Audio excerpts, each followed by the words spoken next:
Accommodation accommodation in Belgium. सबसे पहले अभी हम लोग जो बेल्जियम की कहानी पढ़े थे कि बेल्जियम में डिस्प्यूट कैसे अराइज हुआ था डच कम्युनिटी और फ्रेंच कम्युनिटी के बीच में। अब उसको एकोमोडेशन जानना है कि कैसे उस प्रॉब्लम को, उस डिस्प्यूट को रिसॉल्व किया जा सका, कैसे उसको सुलझाया जा सका। तो पहला उसमें जो एकोमोडेशन हुआ था, मतलब कि 1970s डिकेड से 1970 से लेके 1993 तक, 1993 तक, इन 23 इयर्स में 23 सालों में 4 टाइम्स वहां का कॉन्स्टिट्यूशन अमेंड किया गया था। 4 टाइम्स, 4 बार एक बड़ा मेजर अमेंडमेंट का मतलब होता है संशोधन। 4 बार मेजर अमेंडमेंट बनाए गए थे, मेजर संशोधन किया गया था, जिसमें सबसे पहला अमेंडमेंट था, सबसे पहला संशोधन था कि सेंट्रल गवर्नमेंट जो होगी, कि सेंट्रल गवर्नमेंट में 50% डच स्पीकर होंगे और 50% फ्रेंच स्पीकर होंगे। मतलब कि यहाँ पर प्रॉब्लम को सॉल्व किया गया पहले कि सेंट्रल गवर्नमेंट में जहाँ फ्रेंच की मेजोरिटी थी, फ्रेंच अधिक थे, तो अब हुआ कि सेंट्रल गवर्नमेंट के अंदर फ्रेंच 50% होंगे और डच भी 50% होंगे। इसके पीछे का एक कारण था, एक लॉजिक। किसी भी पार्लियामेंट्री गवर्नमेंट में अगर कोई डिसीजन लिया जाए तो उस डिसीजन को लेने के लिए हम जानते हैं कि 2/3 मेजोरिटी की जरूरत पड़ती है पास कराने से, और 2/3 का मतलब होता है 66.67%। अगर 50% डच हो जाए और 50% फ्रेंच हो जाए तो यानी कि किसी भी एक डिसीजन लेने से पहले, किसी भी एक बिल को पास कराने के लिए इन दोनों कम्युनिटी का बराबर बराबर सहयोग जरूरी है। इसलिए इनका बराबर मतलब इनका भी सपोर्ट, इनकी भी वोटिंग होनी चाहिए, इनका भी सपोर्ट मिलना चाहिए और फ्रेंच का भी सपोर्ट मिलना चाहिए।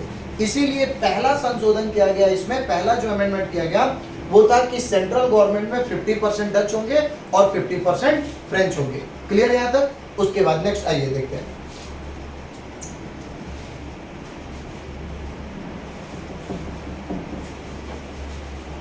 सेकेंड जो अमेंडमेंट किया गया था, जो सेकेंड अमेंडमेंट था, बड़ा अच्छा अमेंडमेंट वो किया गया। जो कैपिटल गवर्नमेंट होगी, कहां की? ब्रुसेल की। जो कैपिटल हमने अभी बताया, इसमें आप देख रहे होंगे यहाँ पर तो कि ब्रुसेल जो था यहाँ पर एक स्पेशल गवर्नमेंट थी, एक विशेष सरकार थी जो क्या कही जाती थी? Capital government. इसमें ये था कि, और आपने ये भी जाना कि यहाँ पर फ्रेंच कम्युनिटी क्या थे? बहुत अधिक थे। यहाँ डच बहुत कम थे। तो जो कैपिटल गवर्नमेंट होगी कहां पर? ये कैपिटल, अगर नहीं समझ में आए तो मैं लिख देता हूं उसको।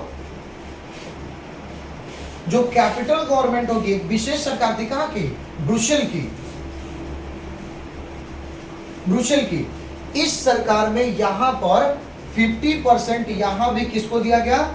डच को, और 50% यहां किसको किया गया? फ्रेंच कम्युनिटी को। अच्छा, इसके पीछे का कारण क्या दिखता है? इसके पीछे का क्या कारण हो सकता है कि कैपिटल गवर्नमेंट जो थी वहां पर 50% डच और 50% फ्रेंच को दिया गया? किसी भी जगह पर अगर सेंट्रल गवर्नमेंट में पहले पूरे नेशन के लिए जो यूनियन गवर्नमेंट है, अगर उसमें 50% से अधिक अगर फ्रेंच उसमें ज्यादा थे, तो डच सिर्फ यही बोले कि हमको राइट चाहिए और फ्रेंच ने उठा के दे दिया, सिर्फ उनको शेयर कर दिया? बिल्कुल नहीं, कभी वो ऐसा नहीं कर सकते थे।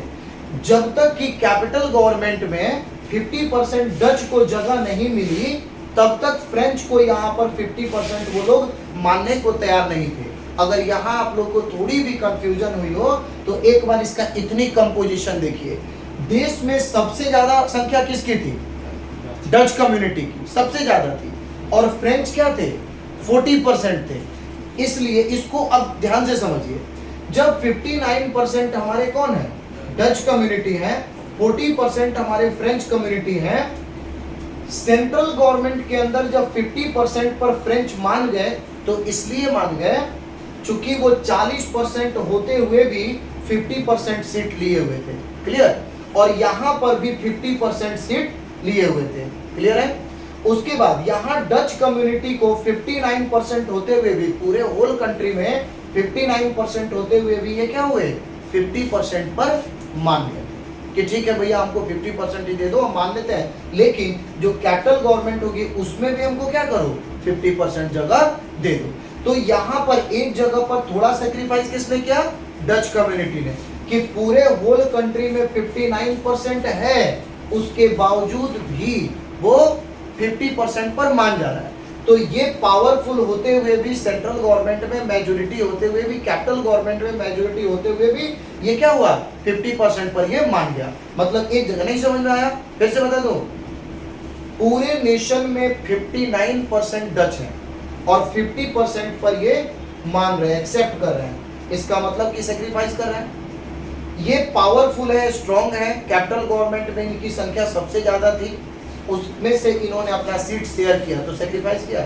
पहले से अधिक सीट लेके बैठे हुए थे, अब कम सीट पर ही मान जा रहा है। तो इसका मतलब कि कहीं ना कहीं ये समझौता किए, पावर को शेयर इन्होंने कर दिया। तो ये कम संख्या में थे, लेकिन फिर भी जब 50% सीट इनको मिल गई, अधिक सीट छोड़ दिए, तो ये भी मान गया। क्लियर? इस तरह से डिस्प्यूट को रिसॉल्व किया गया। ये 2 अमेंडमेंट था। तीसरा अमेंडमेंट जो था, आपने तीसरे अमेंडमेंट में पढ़ा कि स्टेट गवर्नमेंट जो वहां थी उसको बहुत राइट नहीं थी, वो सबऑर्डिनेटिंग थी। मतलब वहां सिस्टम कौन सा चल रहा था, फेडरल या यूनिटरी? Unitary system. तो यूनिटरी सिस्टम का मतलब क्या होता है कि जहां पर स्टेट गवर्नमेंट को या जो प्रोविंशियल गवर्नमेंट होगी, उस प्रोविंशियल गवर्नमेंट को इंडिपेंडेंट डिसीजन लेने का पावर नहीं होता है। क्लियर? तो यहां पर जो स्टेट गवर्नमेंट थी उसको इंडिपेंडेंट पावर नहीं था। तो यहां पर क्या किया गया कि some rights were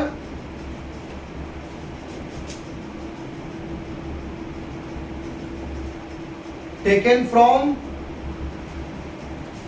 central government and given to the state government. ये भी कर दिया गया कि कुछ पावर जो थे वो क्या किया गया, ले लिया गया। किससे? सेंट्रल गवर्नमेंट से। और किसको दिया गया? स्टेट गवर्नमेंट को, ताकि अब स्टेट गवर्नमेंट सबऑर्डिनेटिंग नहीं रहे।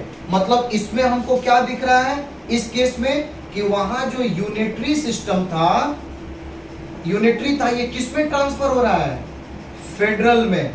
किस में ट्रांसफर हुआ? यूनिटरी गवर्नमेंट जो थी वो किस में ट्रांसफर हो गई, यूनिटरी से वो फेडरल के अंदर मूव कर रहा है। नहीं, मतलब सबऑर्डिनेटिंग गवर्नमेंट से ये कहा जा रही है, एक ऐसे संघ परिवार में, एक ऐसे फेडरल सिस्टम में जा रही है जहां पर पावर को क्या किया गया, बांटा गया, इंडिपेंडेंट पावर दिया गया। तो स्टेट गवर्नमेंट को इंडिपेंडेंट पावर मिल गया यहां। क्लियर है? और साथ साथ ये भी कहा गया कि says that state government can't subordinate to this central government. मतलब अब क्या होगा, स्टेट गवर्नमेंट यहां क्या होगी, सेंट्रल को सबऑर्डिनेट नहीं करेगी।